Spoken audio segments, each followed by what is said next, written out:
everybody, and welcome back to Feeling Seen, the podcast that talks about the movies and characters that make us feel seen.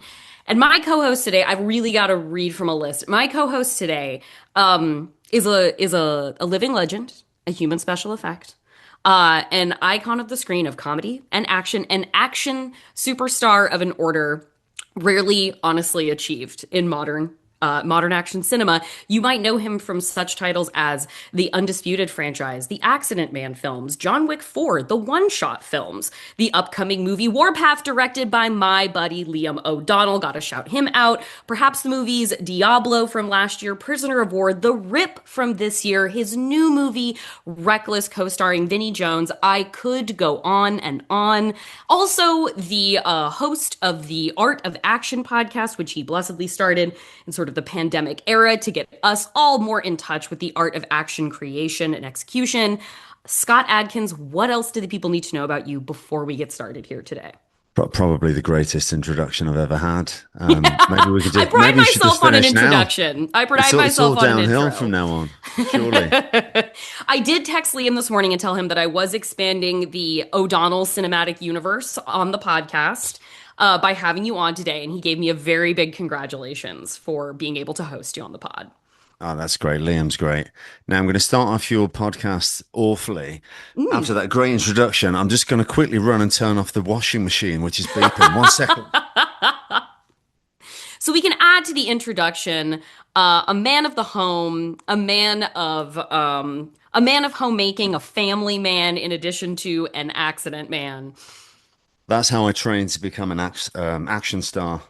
That is being Oh, ready yeah. at a moment's notice. That is, no matter how much one prepares, that is being able to meet the moment on one's feet. Yeah, it keeps me on my toes, that washing machine, that new washing machine. Well, let's begin with Reckless. Tell us about Reckless. Give us an introduction to your new work that you have coming out. Reckless is a film starring myself and Vinnie Jones, very British sort of caper comedy. I'm so action glad you're movie. calling it out as very British, because I was watching it being like, this is exceedingly English, this movie, and all the Yeah. better for it. Yeah, I like when my films are very British, especially the sense of humor. But yeah, it's just an opportunity that came up, and I had my writing partner, Stu Small, rewrite the existing script. Hopefully, Vinny didn't mind. No, I know he didn't. And we sort of turned it from what it was a character who's sort of in over his head, nice guy, down on his luck type of character, and rewrote him to be a complete and utter buffoon slash fool. And that was something that was interesting to me to play myself. You know. But yeah, no, we had a lot of fun with it, and had quite a short shooting schedule, to be honest. But yeah, I had a great time making it, and the director Elliot was fantastic, and a great talent who would love to work with again. And yeah, we just got stuck in and had fun with it, and I think it shows on the screen. I think it's an entertaining film. It is a very entertaining film. I had a lot of fun with this one. And a through line that I really appreciate about your career is it seems like when you've had a chance to be most creatively involved in projects, there is often a kind of punching up for a humorous sensibility to be either pumped up or added to something where it previously was not there. And I appreciate your comfort and confidence with your stature and abilities to be the guy who's gonna get the shit kicked out of him sometime, or gonna have a fool made out of him sometime, in a landscape of sort of like big action, in the sense of like big B, big A, sort of like big business of action. There are sort of like the anecdotal stories of like the big stars who don't want to take the fall, gotta like count out the number of hits that they're gonna take, or being sort of unwilling to lose. And I appreciate the range of fight and action and character experience that you allow for yourself on screen as somebody who is really at the forefront of this genre. Well, thank you. I mean, I don't know whether it's a good thing or a bad thing for my career to play things like that. I mean, you know, you've got the Boykers and the other characters that I've played that are very stereotypical sort of stoic action heroes, and I played a lot of those parts early on in my career. But I do like to mix it up and try different things, and try to be bold, and be a bit more risky. And you know, sometimes you can swing for the fences and you can fail. I don't mind taking a risk. I think we were successful with this one, but I guess what I'm trying to say is I'm not afraid to try different things and Mhm. just go for it. And I think that the more you push yourself in that direction, the better you'll become as an actor and a filmmaker Mhm. ultimately. Yeah, and I think of you like I wanted to be clear that I think of you as somebody, you're a good actor. You're a good Oh, actor. You're a thanks. leading man. You can carry a movie, which is, that's a hard thing to do for anybody, let alone somebody who's going to be tasked with so much of the technical aspect of what you carry off on screen. And we started discussing your character right before we started recording and how we were going to approach that. And you brought up a property that will be familiar to people who watch your films, but who perhaps they're not familiar with comics generally, or, this character in particular. You said that the Accident Man comic was a really important touch point for you in your youth. And I want to hear about Accident Man and why that got its hooks in you the way that it did, so much so that you would go on to adapt that as a film later in your life. Yeah, well, that's a film that's obviously very personal to me because I grew up, excuse me, and it was my favorite comic book. And I always felt that it would make a great film. Hmm. I always felt that it would be make a great film, but I never really, in my wildest dreams, I would have made it. I always expected that somebody else would make it first. Hmm. And then when about around 2009, I reached out to the creators to see if I could get the rights, and they told me actually that the rights had been snapped up by a huge producer for many years, and Hmm. it just so happened that they didn't make the film, and it was very fortunate for me that I contacted them then. Hmm. Otherwise, if I'd done it a bit sooner, I would have thought, oh well, this big producer is going to make it. It was so personal to me, that comic book, and I loved it so much. And the fact that I got to then write the script with my writing partner, Stu Small, who was my friend from school, who actually wrote Reckless with me. Hmm. Well, no, sorry, not with me, for me. Um, Hmm. but we wrote Accident Man together. Almost because I remember saying to Stu, it's like, oh, let's just start writing it together. And when we can get a real writer, we will. But for now, let's just do it ourselves. And that was sort of the journey of being more creative and taking ownership of your career and not waiting for the audition or for the phone call, but taking it by the reins and being a master of your own destiny sort of thing. So to write that script, and then it was actually very easy to get it made. I mean, I literally gave it to my friend of my manager at the time, whose friend is now my manager Oh, because of this. And he took it to Sony, and like that, bang, we got the film made. And it was that's a not a glorious story you get to experience. tell every day about a movie. Okay. Yeah, yeah, it happened very fast. Actually, I remember thinking this is easy, and it was never that easy again. But it all sort of just fell into place, and yeah, that film meant so much to me, and I learned a lot in the process of that being my first film that I produced, wrote, starred in. Hmm. Um, I do many things differently now, of course, because you learn from your mistakes. But that film will always have a special place in my heart and resonate with me so much because of how personal it was to me. And it's a memory of being a kid and then carrying that through to adult life Hmm. and then making that film and then putting it out to the world. And we did a sequel as well that did very well. And we're talking about doing a third one. Hmm. Um, but yeah, Accident Man for me is always going to be the one that resonates the most because of what it was to me from being a kid, Hmm. growing up with that comic. Tell us the premise of Accident Man. Who is the Accident Man and why did this get under your skin so much as you were a kid? Well, it was a really risky comic book and quite sick in many ways. Like it was one of like back in the day, you'd read Judge Dredd. It Hmm. was actually the writer of Judge Dredd, the same guy, Pat Mills. Okay. And back in the day when Stallone made Judge Dredd, you couldn't Hmm. make the Judge Dredd that was in the 2000 AD comic strip because Hmm. this was pre-Deadpool. You're not supposed to make it that brutal and adult and twisted. You shouldn't do a Hmm. comic book like that. So you get the Stallone version. Only later do we get the Carl Urban version that's a bit more Hmm. closer to what the original comic book was. Actually, it was Deadpool coming out that I think allowed us to do Accident Man the way we wanted to do it, like Hmm. as an adult, dark, comedic sort of comic book, Hmm. because it's about a hitman who disguises the hits as accidents so Hmm. that nobody ever asks any questions. He comes up with these elaborate ways to kill people, and it always looks like an accident. Just Hmm. so happens that he's a martial arts expert as well. So it suited me. Well, and so when did that comic enter your life? I think it was about 14 or 13, 14 maybe. And I remember just walking back from school and you go to the local newsagent. I mhm. remember going in there and there was this comic book strip called Toxic and it had maybe three sort of comic strips within it every 3 months. Mhm. There it was, Accident Man. I was like, oh, what's this? And it was great. I loved it. And I kept that comic book for many years and I've lost it, believe it or not. But at one point, No. the dog ate it and I had to sellotape it back together. And somehow when I moved house, I lost it. But yeah, just holds a great place in my heart.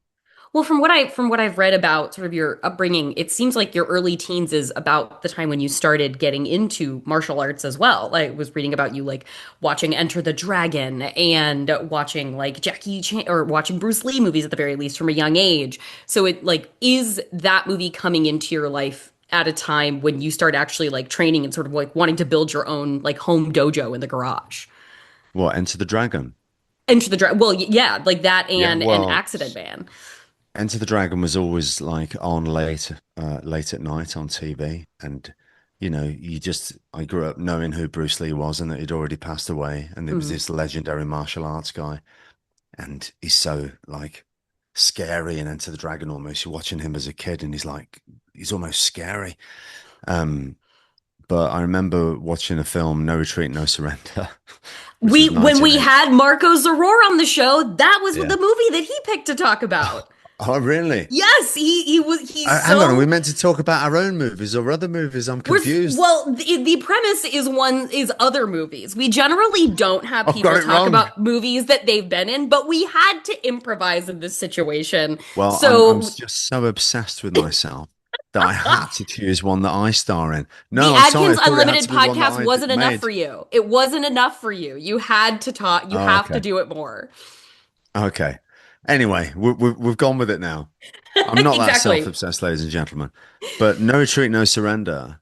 That's like a pivotal movie for me actually because the lead character Jason Stillwell Hmm. is getting bullied and everything, and he's got his garage dojo, and of course Bruce Lee comes back from the grave to train him, which any kid at that point would wish that would happen to them. And I had a garage now. I didn't have Bruce Lee's ghost, unfortunately, but what I did Unfortunately. have was a flag to Bruce Lee upon it's like a shrine. I'd light the candles and I'd bow to Bruce Lee. I mean, you're just a kid. You're just a Yes. kid. And the training would begin. And I got bullied. You see, I got not bullied, but I got attacked on a bus coming home Mhm. from school and mugged by all these guys much bigger Mhm. than me and beaten up. And it was almost like I was living out my own no retreat, no surrender episode in my life. Uh-huh. Um, but yeah. Anyway, enough about Accident Man. Marco Zaror said that because like he wanted so badly to be Bruce Lee that he has curly hair and that he would sleep with women's underwear on his head, silk underwear, to decurl his hair in See, order to be more like. I was just thinking about saying that, and then I thought, well, I can't say that because he's not going to want that information to be out on the internet. But he's already let it out there. I mean, Yeah. yeah, he used to. He wanted the Bruce Lee straight hair, so he'd Mhm. wear a stocking on his head. Yeah. See, this is Yeah, I'm so glad I was thinking about when I was reading about you like with your Bruce Lee banner up, I was thinking about like wow, that sounds a lot like when we had Marco on talking about no retreat, no surrender. So I'm really glad that you brought it back around to that. it was even worse for me. I'm growing up wanting to be Bruce Lee, and then when I start hitting like around 16 or whatever, I realize I'm going to be more of a Chuck Norris. I was like, no, I'm hairy. Well, that's so like when did and I know that you early in your acting career you were also you're doing soaps. Not dissimilarly, I feel like you and Brian Foster have a lot of sort of like parallel roads in how your careers have played out. He was doing soaps back in Australia and then has become this very self-directed action star. So when did doing this on screen become something you started thinking like, wow, this is actually like I want to do this for a job and it's actually going to be my job. No, very, very early. Uh-huh.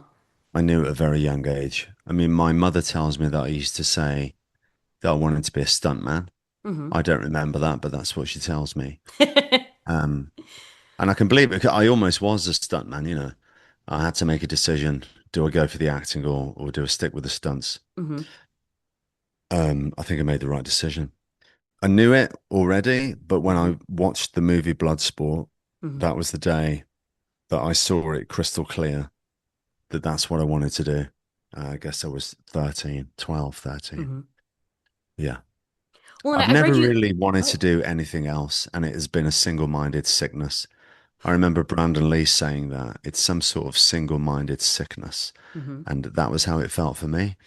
I didn't want to do anything else. I wouldn't have anyone tell me I was going to do anything else. Hmm. My dad would try to talk some sense into me to I would just say, Dad, that's what I'm going to do. And my basic outlook on life was, I'm going to succeed Hmm. or I'm going to die trying. And honestly, it was like, I'm either making it or I'm going to be a bin man, trash man, Uh-huh. whatever, which probably is a good job. But do you know what I'm saying? Yeah. It was like, I'm going to make it otherwise, or I'm going to just crash and burn. As you've gone on into your career and you've now gone into so many aspects of it, and you are your directorial debut is just announced. That's Brawler, correct? Yeah. Yeah, Brawler with Louis Tan will be your directorial debut as you've branched more into writing, as you've become a producer, and as you've now directed. Has that metric for what success means changed to you as you have added more dimensions to the things that you do? Or has there always been a sort of like single-minded version of success in addition to like the single-minded path of this is what I'm doing? Yeah. I mean, directing is, I always knew that I would direct at some point. I don't know why it took so long, to be honest. Mm. Because when I was a kid, I was the kid that got all the friends to make the movie Hmm. from the age of like 13 to 25. That's all I ever did. Hmm. I've got hours and hours of VHS footage of home video stuff that would get increasingly better and more elaborate as I got Hmm. older. And then, I wanted to be an actor, and that sort of took place of the filmmaking side. But I've always felt of myself as a filmmaker more than an actor in many ways. Mm. So I always wanted to direct, and then I just procrastinated on it for a long time. Mm. Um, I think because I didn't want to star in a film that I was going to direct because Mm. it's so hard anyway to do an action film. It's so tiring. Yeah. How can you possibly do that and be the director, especially if it's on a low budget and a tight schedule? So Mm. kind of waiting for someone to give me a bigger budget, which never happened. So I've done it on the same sort of time scale and budget as what my films, the level that they're at anyway. Hmm. And yeah, it was extremely difficult, and I knew it would be. Um, yeah, no surprises, but I did enjoy it. But I enjoyed the process, but it's extremely tiring. I mean, yeah, I'm sure. I was speaking recently to Brian Foster about like doing Mexicali and how the difference between that and like even something as intensive action wise as Mexicali was and him doing fight coordination for that, it being just a completely different beast when he's doing, Yeah, say, Life After Fighting, where he yeah, is kind of every job at once and the ability to at least step back a little bit when you get to yeah. show up and cameras roll and then your job is mostly done after the cameras stop rolling, despite his fight coordination and that. But is it something that you felt you could have done sooner, perhaps before like the preparation that Oh Accident Man yeah, gave you, having oh like yeah. had the producerial eye on it? Or do you feel like you accrued the tools necessary to execute on directing now in a way that you're better served by than if you had attempted it sooner? Probably better now, but I Mm. could have done it a long time ago as well Okay. because I had that experience of filmmaking when I was a kid. It's like it's stupid to talk about maybe, but honestly, you learn so much from just doing it Mm, at that level. It's the act of doing it teaches you all you need to know. mm, Oh, I'll film it from that angle and I'll make it like that movie, and then I'll cut that bit together. And I don't know how you can be.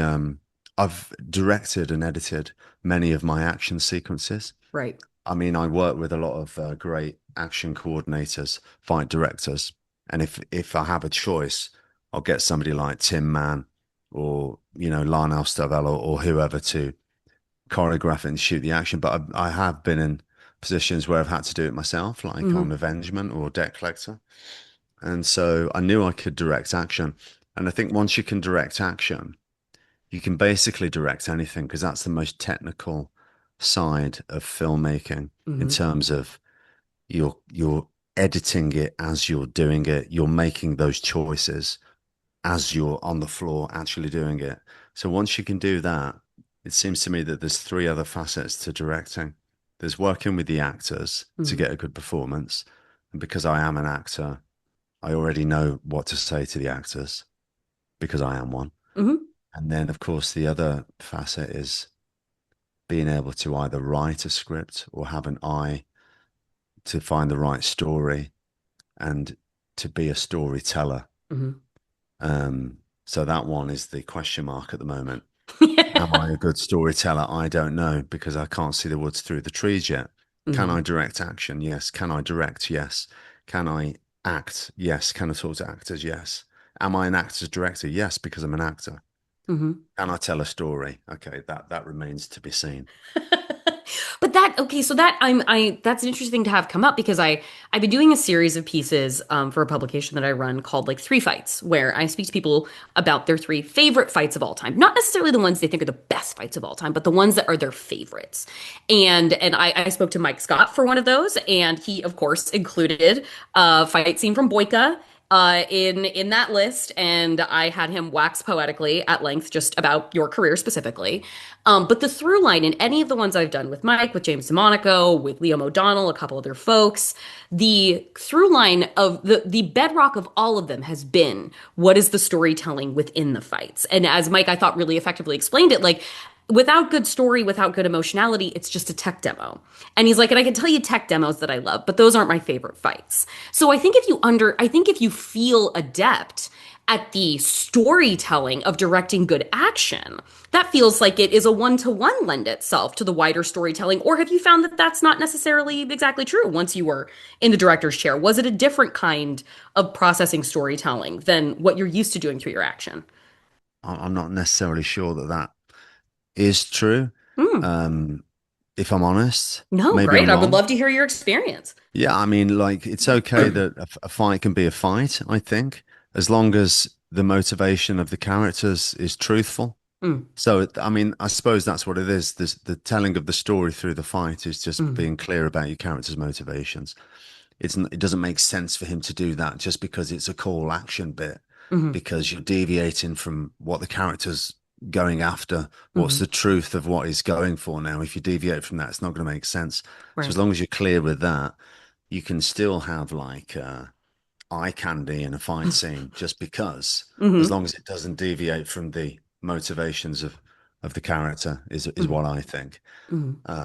It's more about action directing. It's Spielberg's great at it, isn't he, with the understanding the geography of a scene and where Hmm. things are. I mean, it's different with the fight scene. It's a bit easier to do with the fight scene because it's me versus him or whatever. Hmm. But when you're dealing with vehicles and Indiana Jones type stuff, he's so great at making you understand where everything is and where the threat's coming from and blah blah blah and the Hmm. geography of the scene.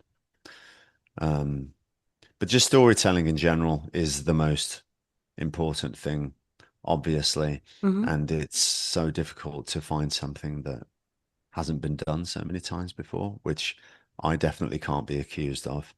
Um, yeah, I wish I could come up with something wholly original. That's the real skill. Uh-huh. That's the real skill. Well, what did you, I mean, in terms of, I guess, like for your own personal sense of like originality then in being able to direct entirely for like Brawler, were there any foundational things that you sort of were committed to, like, now that I'm in the chair, this is like what I'm insisting upon for myself in the production that you perhaps had not had satisfied in endeavors where you were kind of inevitably reporting to someone else? I insisted on things that didn't even materialize. Thus, thus the art of directing, as was once explained to me, is just problem solving. And it's Yeah. like, okay. So I remember on the first day of prep when I said the main things that I want are these, and now here we are on day one, and I don't have them. Okay, well done. This is the problem solving bit they're all telling me about. Did you find that you were equipped to that problem solving task on the first day, or did you acquaint yourself with it over the course of the production? I'll tell you the main thing I learned as a director, the Yes. main thing I learned is that I need to work on my people skills because, Really? I've heard you're very good to work with. well, not as a director, I Oh, guess. okay. Not when people are not doing as they're told. Oh, got Um, it. yeah, no, it was a little bit. Yeah, I probably need to do a better job in some ways. It's obviously better to have people on your side, but honestly, when people have a job to do and it's not done, I just find it annoying. Yeah. I get angry, Oh, especially when please. there's so much at stake. Like I get it, like for other people, it's just a job. It's just a job, but for me, it's life and death. And it's people like yourself will be reviewing the movie, Sure. judging this, judging that, and your name is all over it. And it's like, come on, do what you're supposed to do. Just do it. I very much, I'm still annoyed. I very much have that at home. My wife recently sent me like a little silly questionnaire, like spouse questionnaire, and the last question of it was, if I ever called you from jail, why would you assume that I had ended up in jail? And my immediate response was, because someone performed a task actually so poorly that you finally physically assaulted someone for incompetence. So I feel like Yeah. I'm very well acquainted with that personality. Yeah, I'll be in jail soon. I'm so glad we Once they caught you. catch me. I'm so glad we caught you before Yeah. we won't have podcast equipment access. Well, I want to go back a bit to what you said about Bloodsport, actually, which, like, watching that and feeling is like, this is what I'm going to do, and having read that you say, like, you knew you didn't want to be a fighter, like, you know, you didn't want to be like a professional fighter. It was be a person who fights in movies, does action movies. And I wanted Yeah. to know what it was, the part about the selling and the performance of doing that work on screen that made you know you wanted that job, as opposed to just like, I just want to learn martial arts and do cool shit. I want to be an actor in these movies who does it. It's not just about going and doing it off screen in a tournament. It's about performance of it. Yeah, I don't know the reason. Mm, All I know is that I was just enamored with those movies and those mhm, stars, and I wanted to be part of it. And, in my wildest dreams, I was going to be successful and a leading man. But if failing that, I was just going to be part of it in some way, and mhm. I just had to be part of it. That was it. I don't understand the reason behind it, other than I just I don't know, even before the martial arts stuff, I loved Stallone and Schwarzenegger. My dad would bring those films back, and as a family, we all just loved that stuff. Those are the movies. Um, Those were the Friday night movies we watched in my house growing up. Like when it was pizza night yeah. and we were all sitting around, if we were going to agree on something, it was Stallone, it was Yeah. Seagal, it was Lundgren. Those were the hits. Oh, you better believe that when my dad brought back Commando, it was a good night. It's like, oh, yes. Well, I was, thinking about like getting ready for this. I was trying to watch things that I had read you cite as that were influential on you, and I because I hadn't watched in a long time, I did put on Enter the Dragon. And at the very beginning of that, after the opening fight where he takes out like an uncredited Sammo Hung, it's Bruce Lee fighting like an uncredited Sammo Hung at the beginning of that movie, and he defeats him, and then afterwards he's like talking to this man about going to a fighting tournament, and this young man approaches him, and Bruce Lee tells him like, okay, kick me, and the kid like kicks. And his immediate reaction to me says, "What was that? An exhibition?" In that Bruce Lee way, that pointed, cutting way. He says, "What was that? An exhibition? We need emotional content." and he taps his temples. And I just thinking of having a conversation with you and that being just like practically one of the first lines of dialogue in this movie is what is that, just an exhibition? We need emotional content. And I was thinking of the work that you do as somebody, it's not even as much of a tactician as you can be, it is not sufficient to be a tactician. And I would imagine in talking, you talk about like injuries you have to play through.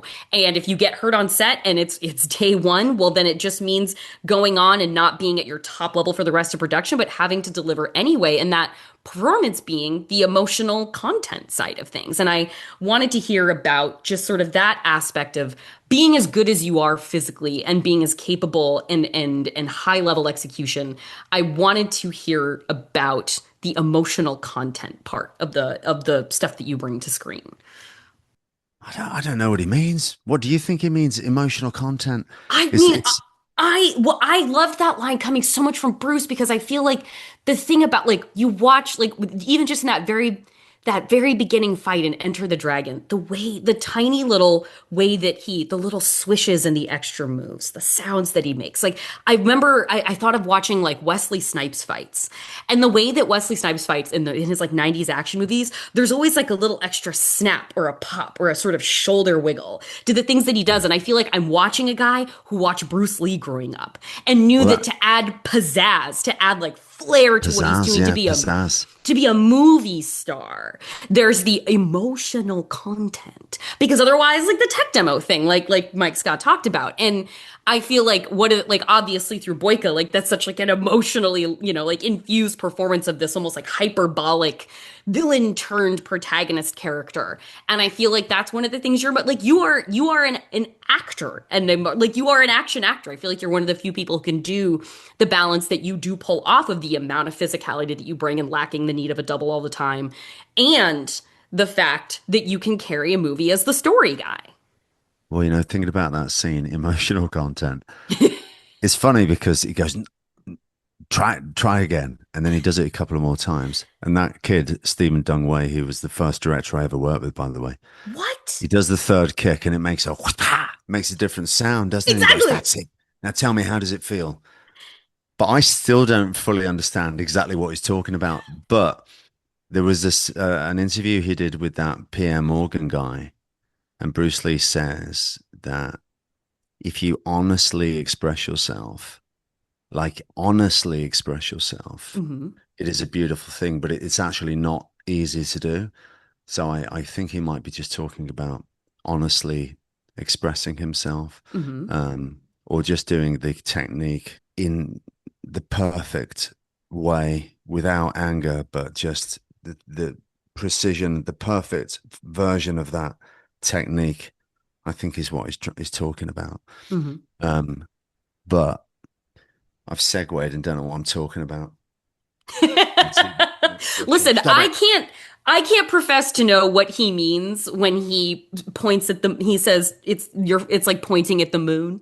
And Exactly. the Don't philosophical verge concentrate we on the take finger, or you'll miss all the heavenly glory. that I I get that wasn't one. The emotional content one's kind of harder to get your head around. really. I don't think I've actually properly considered what he actually means until today. Do Yeah. you feel like you're any closer, or do you feel like you're still wondering?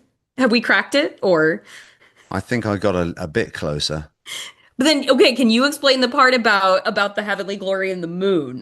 That one I'm less clear on, and I feel like I could use a breakdown. Don't concentrate on the finger or you will miss all the heavenly glory. So don't just look at what's straight in front of you. Look at everything. That's the easy one. Okay, okay. Well The then, emotional content. I guess what he's meant. So we've gone deep off the on this. I guess what he means is performing the perfect technique mhm, when he hit. Like he talked about, he had the Tower of Jeet Kune Do, and he would talk about he rehearsed the punch so many times that when it came to fight, he wouldn't even think about punching. It would hit all by itself. okay. Maybe that's the emotional content he's talking about, the perfect technique. Well, there was something that I did want to ask you about, which is kind of a zag in transition. And I don't, it happens every once in a while that I read people back quotes that I've read from them just because I find them to be interesting conversation points. I mean, I don't want to like hold people to like a thing they said, like this would be 14 years ago. It was Interview Magazine in 2012. And you're talking about like the Expendables 2 coming up, and you say it's different now, like with actors. They can train actors to do their own fights convincingly on screen, so those guys aren't needed anymore. Those like martial arts specialists talking about sort of like the old martial arts forward stars. Then you say, but I think everything goes around in circles. People still do want to see the guys that can do stuff for real. That's why the Expendables is so popular. I think it will come back again. And that's 16 years ago. And I, from the outside looking in, I feel like there has been a kind of cyclical favoring back toward the guys who can do it for real again. But and prizing that with like the rise of the stunt coordinator, director, and the action choreographer star. And I wanted to know if to you and your experience of actually making these movies and operating at every budget level and sort of every threshold of action, do you feel like that circle back has happened for fronting the specialist star and the lack of just like, oh, we can just paint somebody's face, the paint a star's face on a stunt actor sort of thing? Or do you feel like we're still awaiting the return of that cycle?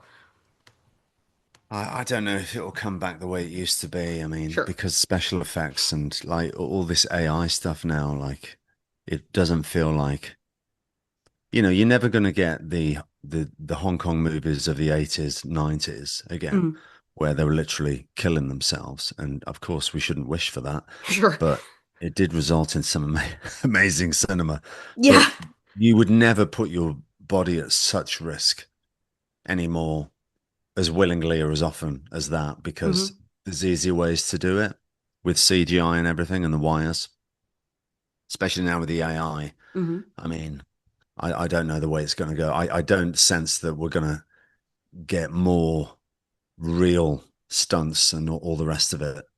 To some degree, like you'll get like the Mission Impossible type of thing, or Hmm. obviously we're all looking forward to the Furious, which is meant to be the new raid or whatever. Hmm. And I haven't seen it. I'm looking forward to seeing it to see what's making this movie different from everything else that's come before it. What is the new action thing Hmm. that they've done that people like me didn't understand to get? Mind you, 60-day shoot helps. But anyway, Yeah. Yeah, I think in RRR the like prison break fight alone, or like the siege on the outpost, they I think they shot that with like 50 days, that one that's the sequence. So, difference, you see, isn't it? Like the films that I'm doing, I have to do in 22 days. It's so difficult to compete with those movies. uh-huh. But you try anyway. But yeah, it's especially with action films, you need the time. But yeah, with the AI, that's a scary prospect. I don't know. I don't think the kids of today appreciate what I appreciated because Hmm. I'm old now. They don't necessarily want the guy who can do it for real, or maybe they do. I don't Hmm. know. I need to be convinced. Let's hope the Furious does massive business. Hmm. Let's hope, it's good that Mortal Kombat's making a lot of money. It's good. Let's hope Street Fighter does well. Hmm. But even that sort of stuff, there's a lot of CG elements and Hmm. all the rest of it. It's almost like a superhero movie. It's not like the real martial arts stuff of the 80s, 90s. It's Hmm. different. So Well, I in don't know. like the sorts of movies that you predominantly make, like in a time where we brought up Bren Foster and Marco Zaror, they have directed their own like very personal projects, and with them at the front and center of it. And obviously, this is something that you've been doing for years now, and now directing. It, I don't know, maybe.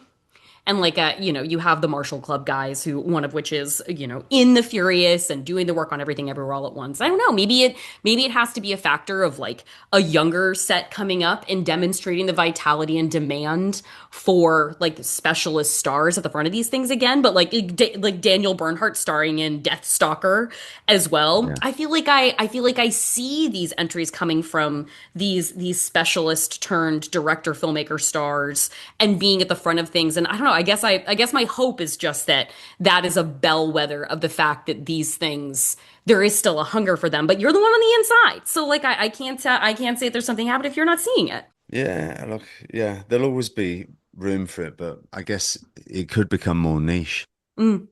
Like, whereas in the 90s, the martial arts and the action films were the top of Hollywood, right? Hmm. Steven Seagal, Van Damme, the number one Hollywood stars. That's not the case anymore. The It just rigorous doesn't. martial artist that Steven Seagal is and obviously remains to this day. Yeah. Well, when he did do his first few films, it was amazingly impressive. But it's different times now. Because you've got to be an actor first. Hmm. That's the key. Well, then what is it? What is it? Like you said, we're all like rooting for the Furious and whatnot. What do you see sort of within the seas of action and what you're doing yourself in your own films? Is there something that is getting you excited right now for where the genre? Because I feel like with John Wick, we sort of had this pushing higher in profile the awareness of action as craft at a sort of mass audience level. And, hopefully the rising tide lifts all boats. But I feel like in 10 years since the first Wick, it's like that sea change now, like ebbs and flows to like, what is the next thing that pushes us forward again? We're all rooting for the Furious. But as a guy who's in the weeds of this on the day to day, like what is exciting you most about, do you still feel unique challenge in the things that you get to do? Yeah, look, it's really difficult on a low budget to be innovative. Hmm. Like the John Wick movies and Jackie Chan films, there's a whole legion of stunt performers that are very creative and all have ideas, Hmm. and the budget allows for that. Um, Now, I wish I could come up with a new form of action that will change how things are done. Hmm. Um, I don't know if that's going to happen. What I'm trying to do is just to be a better filmmaker and to be a good storyteller. Because ultimately it's all about story. Hmm. And if you can get a good story and tell it well, you'll always be good. And if you can put some nice action in with that, then that's the icing on the top of the cake, isn't it? But just to be a better storyteller and filmmaker and a better actor, I mean, the process of acting is a glorious thing, Hmm. and you're always striving to be better, and you never feel like you've quite nailed it, and there's always room for improvement. With the action stuff, the truth is, as you get older, it's difficult for me to outdo the stuff I did 10 years ago, For and sure. that's just the way it is. Yeah. Well, But oh, if I had a yes. 60-day shooting schedule and a team of 20 stunt guys all bringing me ideas, I'm sure I'd have a whale of a time. Well, I guess my concluding question to you would be then in having with your directorial like debut and seeing like now we're gonna find out if I'm a storyteller. What did you take from that in that capacity of storyteller that you want to bring to like how did that what is the biggest thing that you're bringing from you from that movie, from Brawler, into your next thing with so much veteran experience behind you, but this being a new capacity and being, all right, then it would be, even if it's your 70th movie, it's your sophomore film. So what is the biggest thing you want to carry with you as a storyteller into the next thing that you do? Well, you learn by your mistakes, don't you? So I've now made some mistakes Hmm.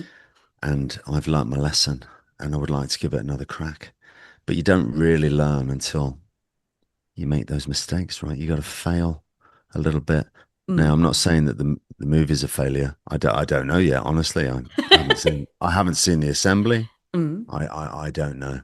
You can have like a bunch of great scenes that you're really happy with, and then you put them all together, and it's like, it doesn't quite work like I thought it was gonna. That's the crazy thing about making films. You kind of don't know. You, Uh-huh.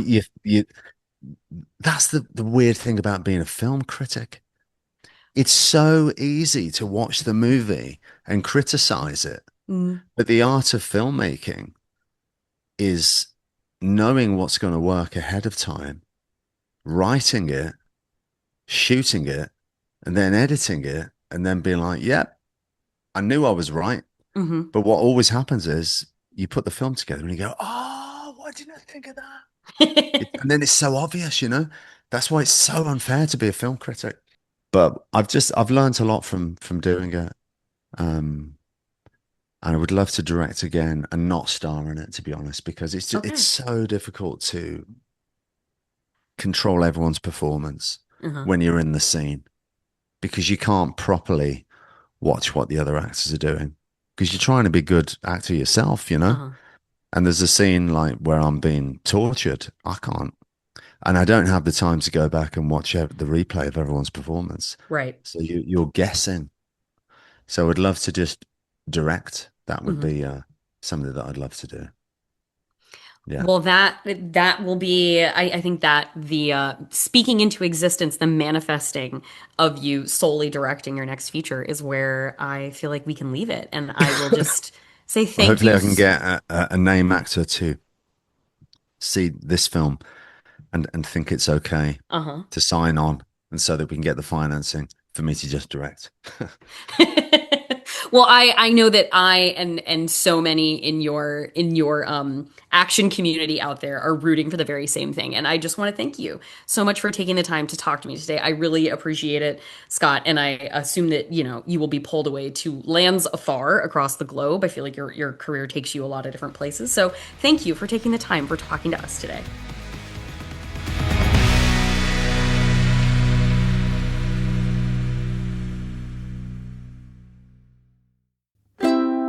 Maximum Fun. A worker-owned network of artist-owned shows. Supported directly by you.